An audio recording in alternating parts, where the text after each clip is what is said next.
Hai, pada video animasi kali ini kami akan mengajak kalian menjelajahi dunia asuransi. Eits, sebelum itu aku akan memperkenalkan anggota kelompok yang pastinya semua ikut berkontribusi dalam pembuatan video ini. Maka dari itu aku harap kalian bersedia menonton, like, and comment video ini ya. Kami dari kelompok 5 beranggotakan 7 orang. Aku sendiri Nur Cahaya, Winda Herawati, Bella Nur Sintiawati, Muhammad Afif As-Solihin, Dia Aulia Amanah, Syarifah Fatimah Az-Zahra, Azaria Rizky Lydia Hasibuan. By the way, kamu tahu nggak sih apa itu asuransi? Asuransi itu sendiri adalah perjanjian antara dua pihak, yaitu penanggung dan tertanggung. Penanggung berjanji untuk memberikan ganti rugi kepada tertanggung jika terjadi peristiwa yang tidak terduga, seperti kecelakaan, sakit, atau kematian. Sebagai imbalannya, tertanggung membayar premi kepada penanggung. Ada 2 definisi asuransi dari beberapa sumber. Dari sumber Undang-Undang Nomor 2 Tahun 1992, asuransi adalah usaha saling bantu untuk menanggung kerugian, kerusakan, atau kehilangan keuntungan akibat peristiwa tak terduga, termasuk tanggung jawab hukum pihak ketiga dan pembayaran terkait meninggal atau hidupnya seseorang. Dari sumber OJK, asuransi adalah perjanjian antara dua perusahaan asuransi dan masyarakat. Hak dan kewajiban antara dua pihak diatur dalam perjanjian asuransi. Kalian tahu nggak sih bagaimana perkembangan industri asuransi dari tahun ke tahun? Baik, akan aku jelaskan. Asal mula industri asuransi di Indonesia berawal dari praktik asuransi yang ditinggalkan oleh pemerintah Hindia Belanda. Regulasi asuransi di Indonesia mulai diperkenalkan pada tahun 1976 melalui Surat Keputusan Menteri Keuangan. Perkembangan asuransi di Indonesia mengalami beberapa fase penting sejak pengenalan pertama kali oleh bangsa Belanda selama masa penjajahan. Di sini ada beberapa gambaran perkembangan asuransi di Indonesia. Mulai dari masa penjajahan Belanda, asuransi diperkenalkan oleh bangsa Belanda semenjak masa penjajahan dengan fokus pada asuransi kebakaran dan pengangkutan. Pada tahun 1980-an, perusahaan asuransi modern mulai bermunculan di Indonesia, termasuk perusahaan asuransi nasional dan patungan seperti Allianz dan asuransi Sinarmas dan Prudential. Pada perkembangan asuransi syariah, tumbuh pesat di Indonesia dengan kontribusi kotor mencapai 11,55 triliun pada tahun 2021.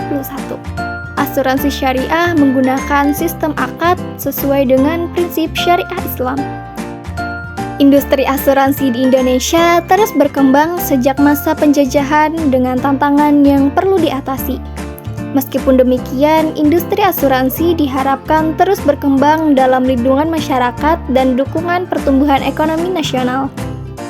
Jenis-jenis asuransi di Indonesia yang pertama berdasarkan fungsinya. A. Asuransi kerugian. Asuransi kerugian adalah asuransi yang memberikan perlindungan terhadap kerugian, kehilangan manfaat, atau tanggung jawab hukum kepada pihak ketiga akibat peristiwa yang tidak pasti. Contohnya adalah asuransi kebakaran, asuransi pengangkutan, asuransi kendaraan, kecelakaan diri, dan pencurian. B. Asuransi jiwa. Asuransi jiwa adalah asuransi yang berhubungan dengan hidup atau meninggalnya seseorang. Jenis-jenisnya adalah asuransi berjangka, asuransi tabungan, asuransi seumur hidup, dan asuransi anuitas. C. Reasuransi. Reasuransi adalah asuransi untuk perusahaan asuransi memberikan perlindungan ulang terhadap risiko.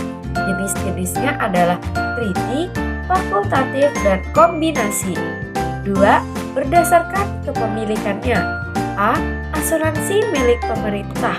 Asuransi milik pemerintah adalah asuransi yang sahamnya sebagian besar atau sepenuhnya dimiliki oleh pemerintah Indonesia. B. asuransi milik swasta nasional.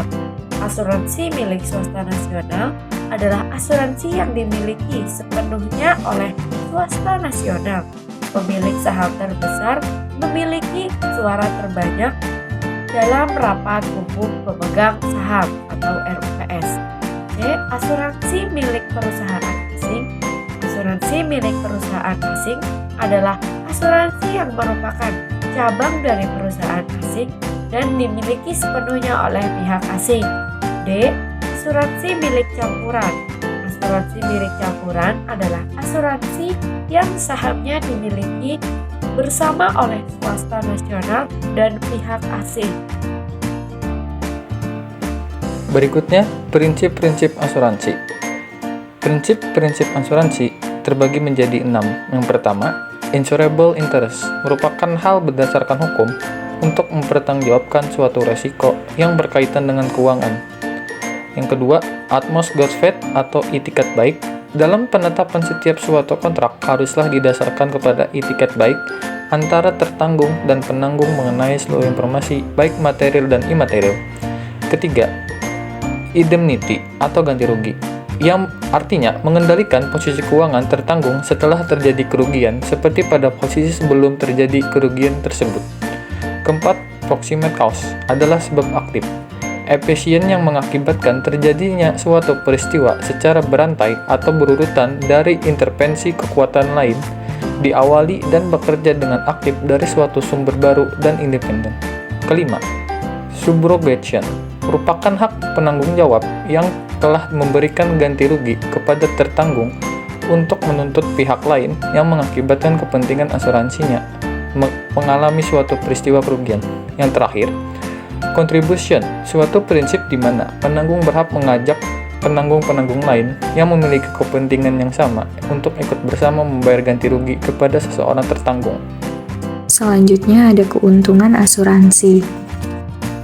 Mekanisme perlindungan asuransi sangatlah dibutuhkan oleh masyarakat, khususnya bagi mereka yang menjalani aktivitas bisnis yang penuh dengan resiko di masa yang akan datang. Asuransi menawarkan berbagai macam keuntungan bagi individu, keluarga, dan organisasi. Berikut beberapa keuntungan asuransi. Yang pertama, memberikan rasa aman dan perlindungan. Asuransi dapat memberikan rasa aman dan tenang karena individu, keluarga, dan organisasi mengetahui bahwa mereka memiliki perlindungan finansial di masa depan. Yang kedua, berfungsi sebagai tabungan dan sumber pendapatan. Premi yang dibayarkan oleh pihak tertanggung setiap periodenya memiliki substansi yang sama dengan tabungan. Yang ketiga, pendistribusian biaya dan manfaat yang lebih adil. Pendistribusian biaya dan manfaat yang lebih adil dalam asuransi merupakan prinsip penting yang bertujuan untuk memastikan bahwa semua tertanggung mendapatkan perlindungan asuransi yang adil dan terjangkau. Yang keempat, sebagai alat penyebaran resiko. Resiko yang seharusnya ditanggung oleh tertanggung ikut dibebankan juga pada penanggung dengan imbalan sejumlah premi tertentu yang didasarkan atas nilai pertanggungan. Yang kelima, sebagai perlindungan finansial. Asuransi dapat membantu meringankan beban biaya tak terduga yang timbul akibat peristiwa seperti kecelakaan, sakit kritis, atau kematian. Yang keenam, sebagai perlindungan kesehatan. Perusahaan asuransi yang kredibel memiliki jejaring ke fasilitas pelayanan kesehatan yang mumpuni. Memiliki asuransi berarti nasabah berpeluang memperoleh akses ke perawatan medis yang berkualitas baik untuk rawat inap maupun rawat jalan. Yang ketujuh, sebagai perlindungan jiwa. Asuransi juga bermanfaat ketika nasabah yang berstatus sebagai pencari nafkah berpulang atau meninggal dunia. Ahli waris akan memperoleh akses berupa santunan atau manfaat kematian dari premi asuransi yang dibayarkan oleh nasabah tersebut. Yang kedelapan, sebagai perlindungan pendidikan. Biaya pendidikan yang tinggi dan selalu meningkat tentu menjadi kekhawatiran bagi orang tua. Solusinya, mereka bisa membuka asuransi untuk menyediakan rencana perlindungan dana pendidikan bagi buah hatinya. Yang terakhir, sebagai persiapan pensiun. Ada juga asuransi yang memiliki masa pertanggungan sampai nasabah memutuskan untuk tidak lagi bekerja dengan alasan pensiun. asuransi memberikan manfaat berupa persiapan dana pensiun sehingga kebutuhan pada usia senja tetap tercukupi. Berikutnya jenis-jenis resiko. Yang pertama ada resiko murni. Resiko ini adalah ketidakpastian kerugian yang mungkin terjadi, seperti kebakaran rumah, kecelakaan mobil, atau kapal tenggelam. Yang kedua, resiko spekulatif. Resiko ini melibatkan peluang kerugian keuangan atau keuntungan dalam situasi tersebut. Yang ketiga, resiko individu. Resiko individu terbagi menjadi 3 macam. Yang pertama ada resiko pribadi. Resiko ini termasuk sakit, kehilangan pekerjaan, dan kematian. Yang kedua ada resiko harta. Resiko ini mencakup kehilangan atau kerusakan harta benda seperti pencurian atau kerusakan. Yang ketiga, resiko tanggung-gugat. Resiko ini terjadi ketika seseorang harus bertanggung jawab atas kerugian orang lain. Contohnya, kelalaian di jalan yang mengakibatkan orang lain terluka, dan kita harus mengganti kerugian yang ditimbulkan. Itulah tadi penjelasan terkait materi asuransi dari kelompok kami. Semoga dapat bermanfaat bagi kita semua. Mohon maaf apabila terdapat kekurangan dan salah kata. Terima kasih dan sampai jumpa.